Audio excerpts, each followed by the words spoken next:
Hello and welcome to Express Drives. We have the BYD Atto 3 with us. Now they have revealed the price and we'll tell you about that.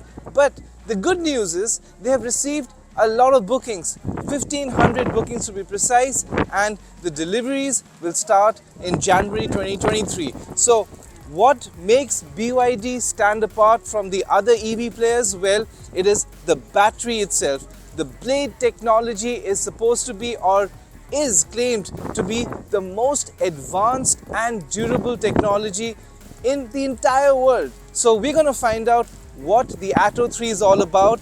It's a rock steady technology, but as a whole, as a car, how is it? So we'll tell you what's good about it, what is outstanding about it, and maybe some things that could have been better. Come, let's check it out.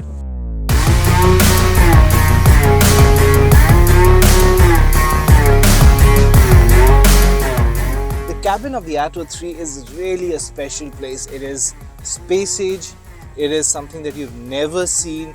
I mean, you can think of so many different words, but you have to see to believe.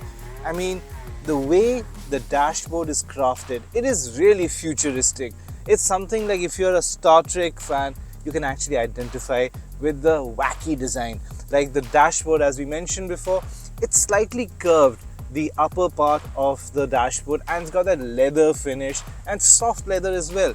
Then it's got a little bit of the aluminium polished layer as well. Then the midsection has this ivory color. It's soft again, and it's not hard material. Yes, the dashboard part is the glove box part, but that's expected. Overall, the material they have used, it is extremely luxurious. You've got the leather stitching also right here in the center console, but it's also a bit of an artistic craft or an artistic vision, you can see, because the air vents, they are like semi-arced or semi-circle, which you have never seen before. So they're like 3 semi-circle vents. Then on the side, you can just toggle up and down and open the vents. The center console is just something else altogether. I mean, let's be honest, we all wanted to be fighter pilots when we were kids. Well, now you actually get a plane like center console. The gear looks like that, the levers look exactly like that.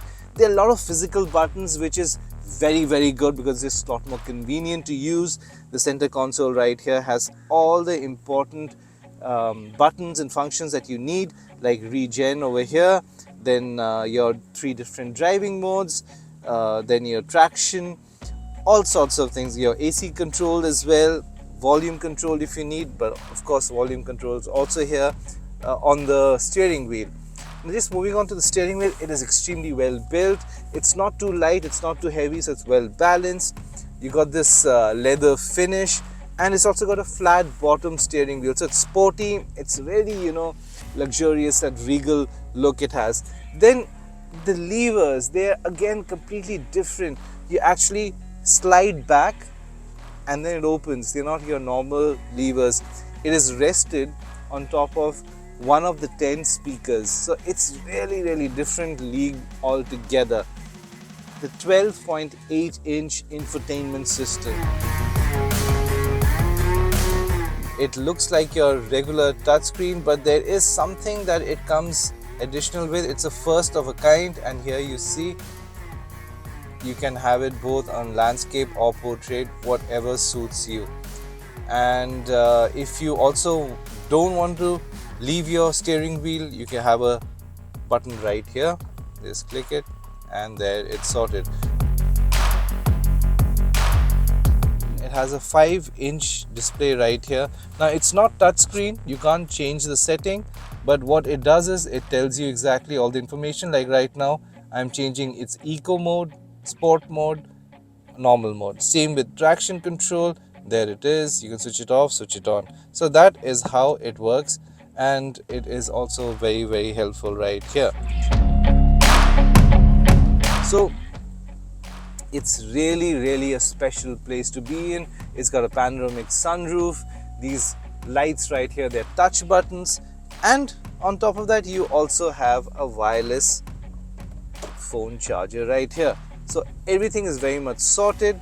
Oh yes, and for additional cubby holes, you can see right here, you have space here, you can for your storage, and under the armrest again, you have a very deep storage space. It's actually one of the deepest I have seen.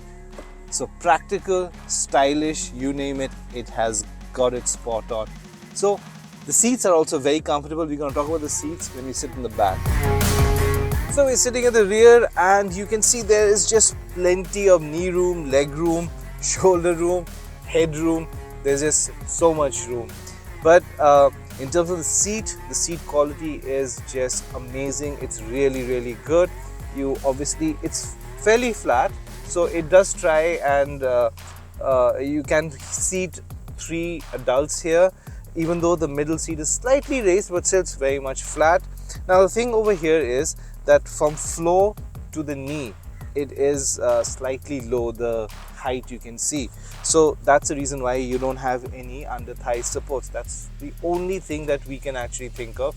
Otherwise, it is very comfortable, extremely well contoured, and the backrest is very supportive, especially for your low back. If 2 adults are sitting, well, you have your armrest right here, and you have your cup holders as well. So spacious, very luxurious, and it is a very good place to be in. You have your usual here rear AC vents, and of course your charging ports, a type C and a USB port. So this is very much sorted for the rear passengers.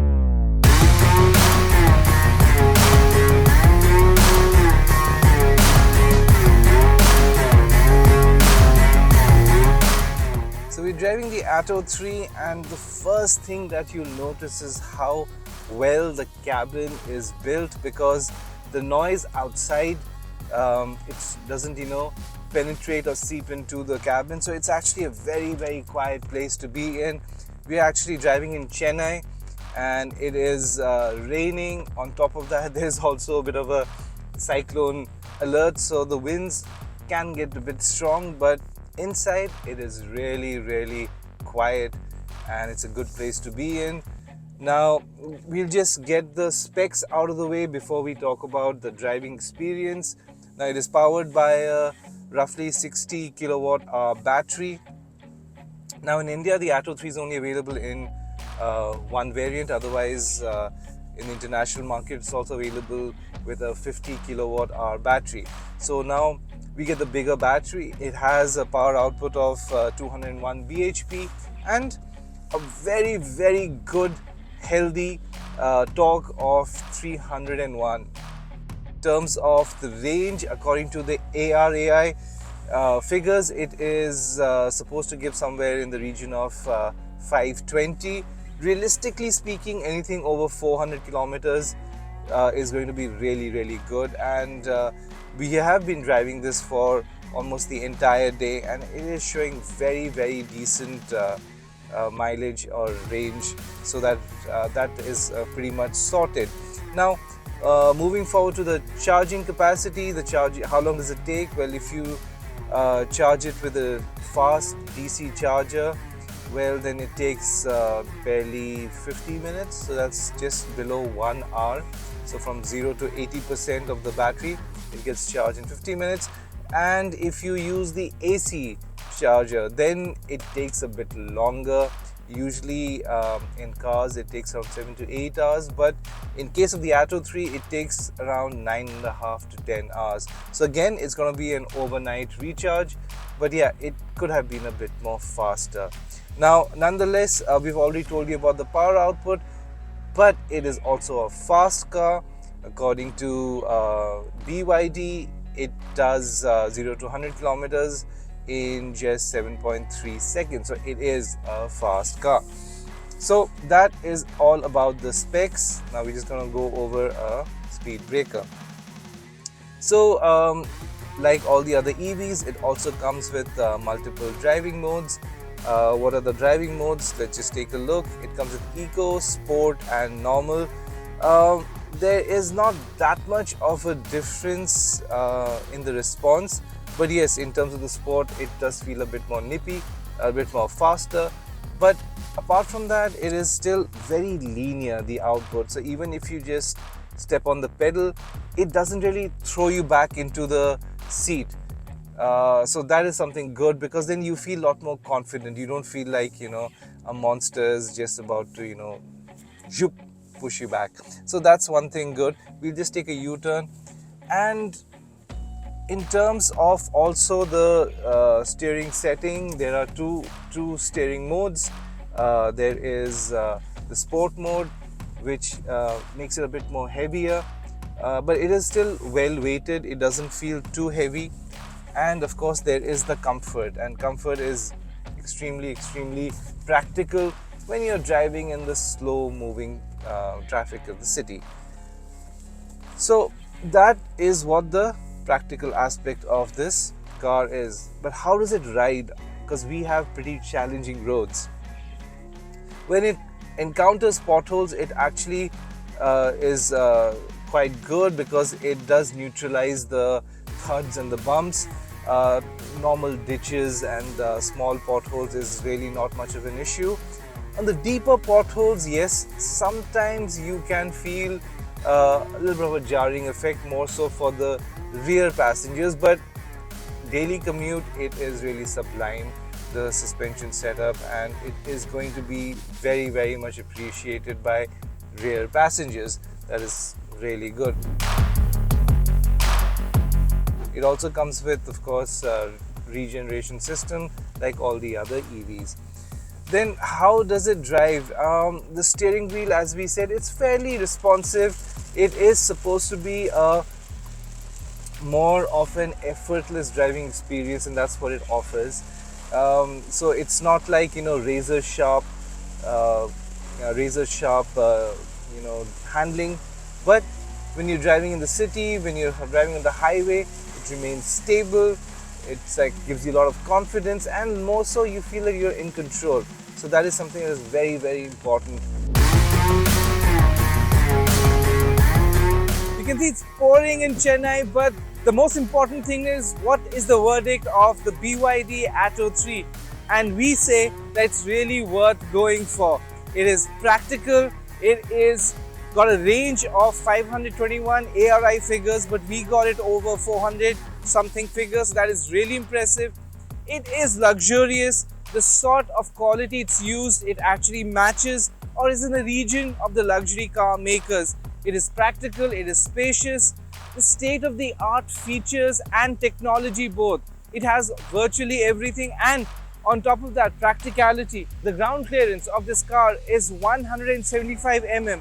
That makes it really practical for our challenging roads. So if you're in the market for an EV, go ahead, try out, drive the Atto 3, and do let us know what you think of it. And if you haven't subscribed to the channel, please do so.